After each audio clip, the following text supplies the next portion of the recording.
안녕하세요. 주식박사 주린입니다. 영상 클릭해 주셔서 감사합니다. 구독, 좋아요는 제게 큰 힘이 됩니다. 테슬라 관련 이슈가 발생하면 인스타로 먼저 공유 드릴 수 있도록 하겠습니다. 인스타 아이디는 본문 내용과 댓글에 적어둘 테니 팔로우 부탁드리겠습니다. 오늘 영상은 S&P 500 편입에 대한 일론 머스크의 답변에 관한 영상입니다. 바로 영상에서 확인해 보도록 하겠습니다. 영상 가장 마지막에는 스페이스X 관련된 영상 하나를 첨부하였습니다. 궁금하신 분들은 한번 찾아보시면 좋을 것 같습니다. 잠시 테슬라의 S&P 500 편입에 대한 내용에 대해서 복습을 하고 넘어가도록 하겠습니다.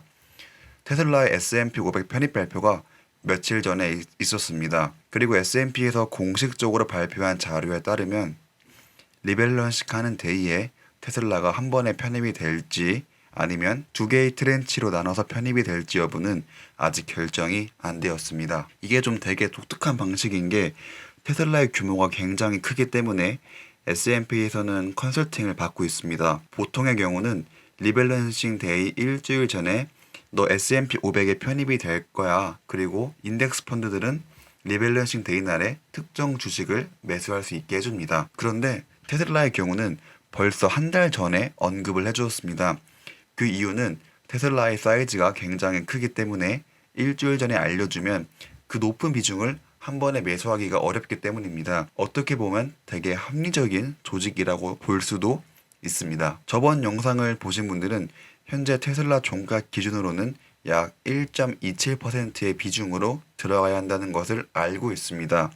이 당시 주가로는 대략적으로 1%의 비중으로 인덱스 펀드들이 테슬라를 매수해야 합니다. 보통 1% 하면 크게 느끼지 않는 분들이 많으실 텐데 한번 비율로 계산을 해보도록 하겠습니다. S&P 500에 500개 회사가 있고 산술적으로만 따져보면 한 회사당 포션은 약 0.2% 정도가 됩니다. 대략 현재 1.27%가 정도 되니 기존 물량의 5배에서 6배 정도가 된다고 볼 수 있습니다. 단순히 퍼센트로만 따지지 말고 비중의 배율로 따지게 되면은 엄청난 것을 알 수 있습니다. 그리고 S&P에서 테슬라에게 다음과 같은 질문을 하였습니다.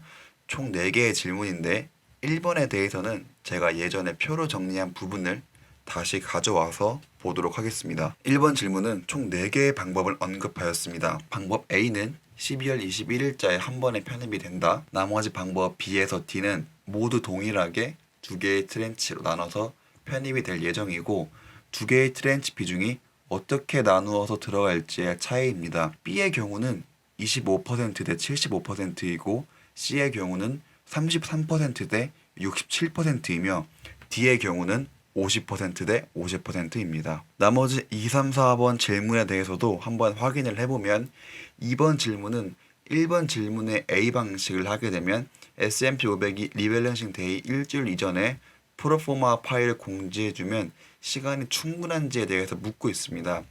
3번은 프로포마 타이밍에 대해서 추가적인 피드백을 달라고 하였고 마지막 질문은 테슬라의 S&P 500 편입에 대해서 추가적인 코멘트나 피드백을 달라고 하고 있습니다. 프로포마는 쉽게 말해서 리밸런싱 데이 이전에 얼마의 가중치와 주식수가 두는지에 대한 추정치 정도로 이해하시면 됩니다. 2019년 S&P 500 공식 데이터인데 보통 하루 전날 알려준다고 합니다. 방금 전에 S&P가 테슬라에게 전달해준 자료에서는 일주일 전에 알려준다고 하는데 이 두 개의 자료 간의 일자 차이가 발생한 이유는 정확히 모르겠습니다. 아마 1년 사이에 변했나 그런 생각은 하고 있습니다. 프로포마 데이터를 좀 찾아서 예시로 하나 보여드리고 싶었는데 아무리 찾아도 안 보이는데 혹시 프리포마 자료에 대해서 알고 계신 분이 있으면 알려주세요. 아니면은 일반적인 대중에게 공개가 안 되는 건가 싶기도 합니다. 11월 20일까지 위 4개의 질의에 대해서 답변을 달라고 합니다. 이 날짜를 지나가는 답변에 대해서는 받아들이지 않을 예정이고 11월 30일에 보내준 의견을 고려하여 최종 발표를 한다고 합니다. 오늘이 22일이니까 이미 일론 머스크가 위 질문에 대해 답변을 하고 S&P 500에 제출했을 것입니다. 일론이 어떤 생각으로 답변을 했을지 너무 궁금한데 여러분들이라면 어떤 선택을 하셨을 것 같은지 댓글로 공유 부탁드리겠습니다. S&P에서는 일론 머스크가 답변 준 것은 확인해 보겠지만 그 답변이 최종 결정에 영향을 주지 못할 수도 있다고 합니다. 이럴 거면 왜 물어봤는지 사실 이런 단서 조항을 달아놓지 않으면 문제가 많이 발생할 수 있습니다. 그렇기 때문에 형식상 달아둔 것으로 보이고 일론의 의견이 타당하면 들어줄 것으로 보고 있습니다. 30일에 공식적인 발표가 나오니 그 전까지 기다려보면 될 것 같습니다. 일론의 답변이 과연 무엇일까요? 저라면 너무 물량이 많다 보니 두 개의 트렌치로 나누고 비중은 정확히 반반으로 할 것 같습니다. 비중이 다르다 보면 아무래도 거래량의 차이가 많이 발생할 확률이 높아지게 됩니다. 뭘 선택하더라도 주가의 변동성은 심할 것 같으나 저는 그냥 동일하게 나눠서 가는 게 마음 편하지 않을까라고 생각을 하고 있습니다. 11월 30일에 공식 발표가 있으면 한번 다시 따져보는 시간을 갖도록 하겠습니다. S&P 500 이야기가 나온 김에 추가적으로 몇 개 더 하자면 S&P 500에 반영이 되면서 또 다른 효과가 발생하는데 최소 테슬라의 주식 1.2%를 소유해야 되기 때문에 많은 유통 주식 수가 묶이게 되고 테슬라의 베타 값이 줄어든다고 합니다. 아무래도 S&P 500에 편입이 되면서 인덱스 펀드들이 테슬라 주식을 들고 있어야 하니 유통 주식 수가 묶인다는 표현을 사용하고 있습니다. 이에 게리 블랙 형님은 테슬라가 S&P 500에 들어가게 되면 테슬라의 베타가 떨어질 것이라고 합니다. 그 이유는 역시 인덱스 펀드들이 테슬라 주식을 사고 난 뒤에는 추가적인 거래를 하지 않기 때문입니다.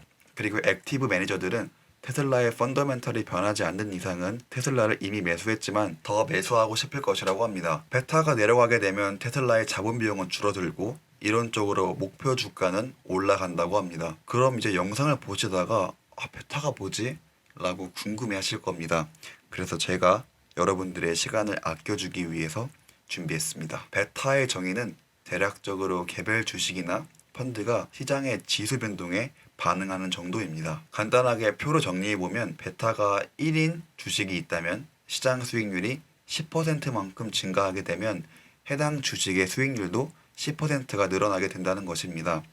그렇기 때문에 베타가 1이면 시장 수익률과 거의 동일하게 해당 주식 수익률이 올라간다고 볼 수 있습니다. 반대로 베타가 1보다 큰, 예로 들면 2라면 시장 수익률이 10%일 때 해당 주식은 20%가 오르게 됩니다. 반대로 베타가 1보다 작고 예시로 0.5를 잡았는데 시장 수익률이 10%이면 해당 주식 수익률은 5%입니다. 게리 블랙이 말하는 내용은 테슬라의 베타가 줄어들게 되고 그러면은 시장의 민감도에 덜 영향을 받게 되고 회사의 펀더멘털대로 주가가 오르게 되어 있어 목표 주가가 오르게 된다는 설명입니다. 베타가 작아지면 왜 목표 주가가 올라가는지에 대해서는 이해하기가 조금 어려울 수 있으니 오늘은 그냥 베타가 무엇인지 그리고 베타가 줄어들면 어떻게 되는지 정도만 그렇구나 하고 이해하시면 충분할 것 같습니다. 토드 거던에 따르면 테슬라는 올해 500% 가까이 올랐고 지난주에는 20% 가까이 올랐지만 충분히 더 오를 여력이 있다고 합니다.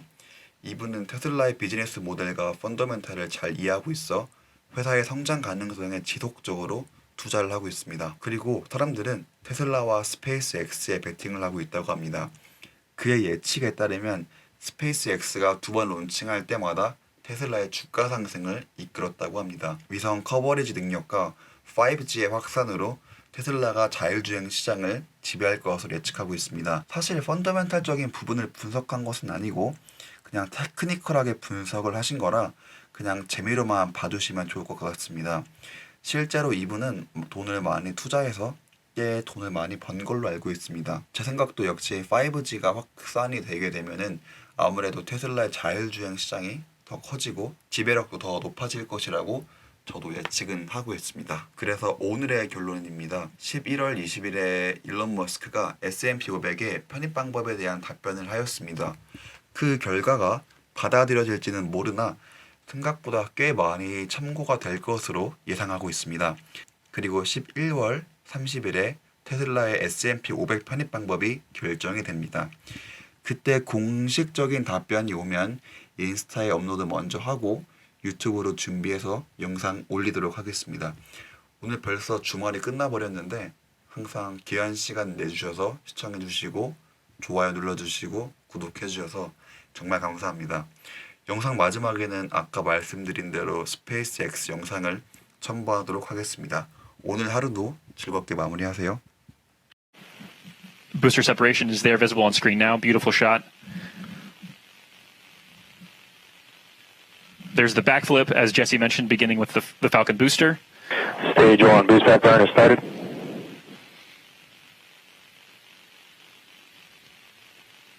And that second engine looks like it has lit. You can start to see the engine bell there turning an Both orange. vehicles are following nominal trajectories. Fairing separation confirmed. And there goes the fairing. That's exposed. That is Sentinel-6, Michael Freilich, there on your screen. That is the satellite that has been exposed now because the fairings have been jettisoned and separated, and you just saw it there tumbling away. Some beautiful shots on the way to orbit.